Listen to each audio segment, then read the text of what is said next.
How to open Moomoo account. So basically what you're gonna have to do is simply go to moomoo.com or simply download their official app, which is completely free. So you can go to Google Play or App Store.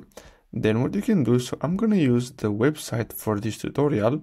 So simply click on open account in the top right corner and then simply enter your email address. Now, if you want, you can add your phone number. So simply click on phone and here you can add your phone number, but I'm going to use my email. So I'm going to copy my email address really fast.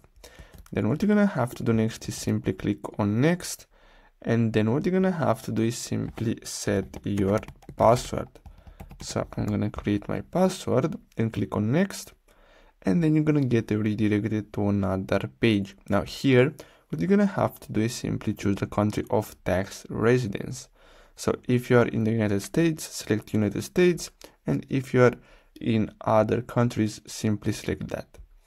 Then what you're going to have to do is simply select the country and then simply choose the ID type. So let's say I want to go with Brazil. Then here you're going to have to choose the passport. So simply enter your passport number, then your first and last name and your date of birth, and then click on next, and basically that's it. So I really hope you found this video helpful. Don't forget to like and subscribe. Thanks for watching.